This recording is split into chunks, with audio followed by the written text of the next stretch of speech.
ಎಲ್ಲರಿಗೂ ನಮಸ್ಕಾರ. World of knowledge ಜ್ಞಾನ ಜಗತ್ತು ಯೂಟ್ಯೂಬ್ ಚಾನಲ್ಗೆ ನಿಮಗೆಲ್ಲ ಸ್ವಾಗತ. ಕರ್ನಾಟಕ ಸರ್ಕಾರ ಹಾಗೂ ಸಮಾಜ ಕಲ್ಯಾಣ ಇಲಾಖೆ ಮತ್ತು ಇಂದಿರಾ ಗಾಂಧಿ ವೃತ್ತಿ ಅಭಿವೃದ್ಧಿ ಕೇಂದ್ರದಿಂದ ನಿಮಗೆಲ್ಲ ಏನು ಮಾಡಿದ್ದಾರೆ ಅಂದರೆ ಪರಿಶಿಷ್ಟ ಜಾತಿ ಮತ್ತು ಪರಿಶಿಷ್ಟ ಪಂಗಡಗಳ ಏನು ಅಭ್ಯರ್ಥಿಗಳಿದಾರಲ್ಲ ಅವರಿಗೆಲ್ಲ KS, group C, banking, SSC ಮತ್ತು RRB ಇದೇನದಲ್ಲ ಇದಕ್ಕೆ ಸಂಬಂಧಪಟ್ಟ ಹಾಗೆ ಏನು ಮಾಡ್ತಾರೆ, ಒಂದು ಎಕ್ಸಾಮ್ ಕಂಡಕ್ಟ್ ಮಾಡಿ ನಿಮಗೆಲ್ಲ ಫ್ರೀ ಕೋಚಿಂಗ್ ಅಂತ ಕೊಡ್ತಾರೆ. ಸೊ ಇದೇನಿದಲ್ಲ SC ST ದವರಿಗೆ ಫ್ರೀ ಕೋಚಿಂಗ್. ಈಗೇನಾಯಿತು, ಲಾಸ್ಟ್ ಮಂತಲ್ಲಿ IAS ಅವರಿಗೆ ಏನು ಮಾಡಿದ್ರು ಅಂದರೆ ಫ್ರೀ ಕೋಚಿಂಗ್ ರಿಲೇಟೆಡ್ ಎಕ್ಸಾಮ್ ನಡೆಸಿದ್ರು. ಸೊ ಇವಾಗ ಏನು ಮಾಡಿದ್ದಾರೆ ಅಂದರೆ ಇವರು KS, ಗ್ರೂಪ್ ಸಿ ಮತ್ತು ಬ್ಯಾಂಕಿಂಗ್ ಇದರಲ್ಲಿ ಕರೆದಿದ್ದಾರೆ. ಸೊ ಇದಕ್ಕೆ ಏನು ಮಾಡಬೇಕು, ನೀವು ಆನ್ಲೈನ್ ಅಪ್ಲಿಕೇಶನ್ ಹಾಕಿದ್ಮೇಲೆ ಒಂದು ಎಕ್ಸಾಮ್ ಕಂಡಕ್ಟ್ ಮಾಡ್ತಾರೆ. ಸೊ ಆ ಎಕ್ಸಾಮಲ್ಲಿ ಯಾರು ಚೆನ್ನಾಗಿ ಮಾರ್ಕ್ಸ್ ತಗೋತೀರ, ಸೊ ಅದ್ರ ಪ್ರಕಾರ ಫಸ್ಟ್ KS ಕೊಡ್ತಾರೆ, ಆಮೇಲೆ ನಂತರ ಗ್ರೂಪ್ ಸಿ, ಆಮೇಲೆ ಬ್ಯಾಂಕಿಂಗ್ ಈ ಥರ ಕೊಡ್ತಾ ಹೋಗ್ತಾರೆ. ಸೊ ನೀವು ಕರ್ನಾಟಕದಲ್ಲಿರೋ ಕೆಲವೊಂದು ಡಿಸ್ಟಿಕ್ ಏನೇನಿದಲ್ಲ ಅಲ್ಲೆಲ್ಲ ಇರೋ ಕೋಚಿಂಗ್ ಸೆಂಟರ್ಗಳಲ್ಲಿ ನೀವು ಫ್ರೀಯಾಗಿ ತರಬೇತಿಯನ್ನು ತಗೋಬೋದು. ಇದಕ್ಕೆ ನಿಮ್ಗೆ ಏನು ಮಾಡ್ತಾರೆ, ಸ್ಟೈಪಂಡ್ ಕೂಡ ಕೊಡ್ತಾರೆ. ಸೊ ನೀವು ಯಾರಾದರೂ ದುಡ್ಡು ಕೊಟ್ಟು ಮಾಡೋ ಬದಲು ಈ ಥರ ಸರ್ಕಾರದಿಂದ ಬರುವ ಉಚಿತ ಯೋಜನೆಗಳನ್ನು ಯೂಸ್ ಮಾಡ್ಕೊಳ್ಳೋದು ಬೆಟ್ರು ಅನಿಸುತ್ತೆ. ಸೊ ನಿಮ್ಗೇನಾಗುತ್ತೆ, ಸ್ಟೈಪಂಡು ಕೂಡ ಬರುತ್ತೆ, ಆಮೇಲೆ ನಿಮ್ಮ ಸ್ವಂತ ಖರ್ಚನ್ನು ನೀವು ಕೂಡ ಇದರಲ್ಲೇ ನೋಡ್ಕೋಬೋದು. ಸೊ ಏನೇನಿದೆ ನೋಟಿಫಿಕೇಷನಲ್ಲಿ ನೋಡ್ತಾ ಹೋಗೋಣ ಬನ್ನಿ.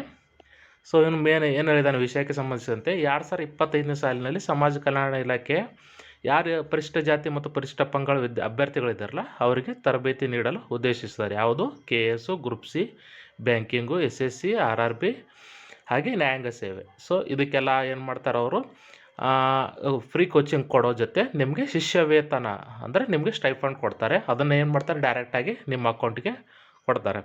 ಸೊ ಅದು ಏನಿದೆ ಅಲ್ಲ ಅದ್ರ ಸಂಪೂರ್ಣ ವಿವರ ಇದರಲ್ಲಿದೆ ನೋಡಿ. ಕೋರ್ಸ್ಗಳ ವಿವರ ಅಂದರೆ ಎಷ್ಟು ಅವಧಿ ಇದೆ ಅಂತಂದರೆ KS 7 ತಿಂಗಳಿದೆ, group C, banking, RRB, SSC, judiciary ಏನಿದೆಲ್ಲ 3 ತಿಂಗಳಿದೆ. ವಯಸ್ಸು ನಿಮಗೆ 21ರಿಂದ 37 ವರ್ಷ ಇರಬೇಕು. ಕೋರ್ಸ್ ಯಾವುದಾಗಿರ್ತೋ ಯಾವುದಾದ್ರೂ ಪದವಿ ಉತ್ತೀರ್ಣರಾಗಿದ್ದರೆ ಸಾಕು, ಹಾಗೂ ಅಂತಿಮ ಸೆಮಿಸ್ಟರ್ನಲ್ಲಿ ಯಾರಾದರೂ ಇದ್ದರೆ ಸಪೋಸ್ ಅವರು ಕೂಡ ಇದಕ್ಕೆ ಹಾಕ್ಬೋದು. ಆಮೇಲೆ ಸಾಮಾನ್ಯ ಅರ್ಹತೆ ಏನಾಗಿರ್ಬೇಕಂದ್ರೆ ಕರ್ನಾಟಕ ರಾಜ್ಯದ ನಿವಾಸಿಯಾಗಿರಬೇಕು. ಆಮೇಲೆ ಅರ್ಜಿ ಸಲ್ಲಿಸುವ ಕೊನೆಯ ದಿನಾಂಕದೊಳಗೆ ನಿಗದಿತ ನಮ್ಮಲ್ಲಿ ಜಾತಿ ಮತ್ತು ಆದಾಯ ಪ್ರಮಾಣ ಪಡೆದಿರಬೇಕು. ನೀವು PH ಇತ್ತಂದ್ರೆ PH ಇರಬೇಕು. ಆಮೇಲೆ ಯಾರಾದರೂ ವಿದ್ಯಾರ್ಥಿ ನೆಲದಲ್ಲಿ ವಾಸ ಇದ್ದರೆ ಅದರ ಸಂಬಂಧಪಟ್ಟ ಏನದಲ್ಲ ನಿಗದಿತ ನಮೂನೆಯಲ್ಲಿ ಪ್ರಮಾಣ ಪತ್ರ ಪಡೆದಿರಬೇಕು.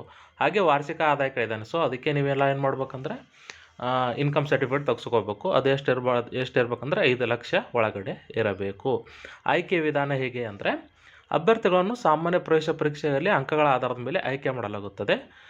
ಸಾಮಾನ್ಯ ಪ್ರವೇಶ ಪರೀಕ್ಷೆಯಲ್ಲಿ ಗಳಿಸಿದ ಅಂಕಗಳ ಮೆರಿಟ್ ಆಧಾರದ ಮೇಲೆ ಕೌನ್ಸಿಲಿಂಗ್ ಮೂಲಕ ಅಭ್ಯರ್ಥಿಗಳನ್ನು ತರಬೇತಿ ಸಂಸ್ಥೆಗೆ ನಿಯೋಜಿಸಲಾಗುತ್ತದೆ. ಅಂದರೆ ಯಾರಾದರೂ ಚೆನ್ನಾಗಿ ಸ್ಕೋರ್ ಮಾಡಿದರೆ ಹೇಳಿದ್ನಲ್ಲ ಆವಾಗಲೇ, ಸೊ ಅಬೌವ್ 60 to 70 ಯಾರಾದರೂ ತೊಗೊಂಡ್ರೆ 100 ಮಾರ್ಕ್ಸ್ಗೆ ಒಂದು ಪೇಪರ್ ಇರುತ್ತೆ, ವಿತೌಟ್ ನೆಗೆಟಿವ್ ಇರುತ್ತೆ. ಸೊ ಅದರಲ್ಲಿ ಯಾರಾದರೂ 60 to 70 ತೊಗೊಂಡ್ರೆ ನಿಮ್ಗೇನಾಗುತ್ತೆ, ಆಲ್ಮೋಸ್ಟ್ KS ಸಿಗೋ ಚಾನ್ಸಸ್ ಇರುತ್ತೆ. ಯಾರಾದರೂ ಅದಕ್ಕಿಂತ ಸ್ವಲ್ಪ ಕಡಿಮೆ ತೊಗೊಂಡ್ರೆ ಅಂದರೆ ಅರೌಂಡ್ 50 to 60 ತೊಗೊಂಡ್ರೆ ನಿಮಗೆ ಗ್ರೂಪ್ ಸಿ ಅದೆಲ್ಲ ಮಿಕ್ಕಿದ್ದೆಲ್ಲ RRB, SSC ಎಲ್ಲ ಸಿಗುತ್ತೆ. ಸೊ ಶಿಷ್ಯ ವೇತನ ನೋಡ್ಬೋದು ನೀವು. ಸೊ KSಗೆ ನಿಮ್ಗೆ ಏನು ಮಾಡ್ತಾರೆ, ಪ್ರತಿ ತಿಂಗಳು 5,000 ಕೊಡ್ತಾರೆ. ಅದು ಎಷ್ಟು, 7 ತಿಂಗಳು. ಆಮೇಲೆ ಗ್ರೂಪ್ ಸಿ, ಬ್ಯಾಂಕಿಂಗು, ಆಮೇಲೆ ಇದಕ್ಕೆಲ್ಲ ಏನು ಮಾಡ್ತಾರೆ, 5,000 ಕೊಡ್ತಾರೆ. ಸೊ ಅದೇನು ಮಾಡ್ತಾರೆ ಅಂದರೆ ತೆಳಗೇನು ಕೊಟ್ಟಿದ್ದಾರೆ ಅಂದರೆ ಬಯೋಮೆಟ್ರಿಕ್ ಶಿಷ್ಯ ವೇತನವನ್ನು ಪ್ರತಿ ಮಾಯ ತರಬೇತಿ ಸಂಸ್ಥೆಯವರು ಸಲ್ಲಿಸೋ ಹಾಜರಾತಿಯನ್ನು ಪಾಸ್. ಅಂದರೆ ನೀವು ಅಲ್ಲಿ ಏನು ಮಾಡ್ತಾರೆ, ಸುಮ್ಮನೆ ಫ್ರೀ ಕೋಚಿಂಗ್ ಹಚ್ಚಿ ಬರೋದಲ್ಲ. ಸೊ ಅಲ್ಲಿ ಪ್ರತಿ ನಿಮಗೆ ಮಂತ್ಲಿ ಏನು ಮಾಡ್ತಾರೆ, ನಿಮ್ಮ ಬಯೋಮೆಟ್ರಿಕ್ ತೊಗೊಂಡು ಅದರ ಮೇಲೆ ನಿಮಗೆ ಅವ್ರು ಏನು ಮಾಡ್ತಾರೆ, DBT ಮುಖಾಂತರ ನಿಮ್ಮ ಅಕೌಂಟ್ಗೆ ಡೈರೆಕ್ಟಾಗಿ ಅಮೌಂಟನ್ನು ಕೊಡ್ತಾರೆ. ಆಮೇಲೆ ಅರ್ಜಿ ಸಲ್ಲಿಸೋ ವೆಬ್ಸೈಟ್ ವಿಳಾಸ ಇಲ್ಲಿದೆ ನೋಡಿ, swd.services.karnataka.government.in ಅಂತಿದೆ. ನಿಮಗೆ ಅರ್ಜಿ ಸಲ್ಲಿಸಲು ಕೊನೆಯ ದಿನಾಂಕ ಯಾವುದಂದರೆ 20/2/2025 ಅಂದರೆ ಫೆಬ್ರವರಿಲಿ ಲಾಸ್ಟ್ ಡೇಟ್ ಇದೆ. ಆಮೇಲೆ ಯಾವುದಾದ್ರೂ ನಿಮಗೆ ಅರ್ಹತೆ ಅಥವಾ ಮೀಸಲಾತಿ ಇದ್ದರೆ ಅಂಗವಿಕಲ ಅಥವಾ ಹಾಸ್ಟೆಲ್ ವಿದ್ಯಾರ್ಥಿ, ವಸತಿ ಶಾಲೆ ವಿದ್ಯಾರ್ಥಿ, ಮಹಿಳಾ ಅಭ್ಯರ್ಥಿಗಳು ಇವರಿಗೆಲ್ಲ ಇಷ್ಟಿಷ್ಟು % ಏನದಂತದಲ್ಲ ಇವರಿಗೆ ರಿಸರ್ವೇಷನ್ ಇದೆ. ಸೊ ಅದು ಕೂಡ ಹಾಕ್ಬೋದು. ಸೊ ಇದೆಲ್ಲ ಇಷ್ಟು ಮಾಹಿತಿ ನಿಮಗೆ ಇದೆ.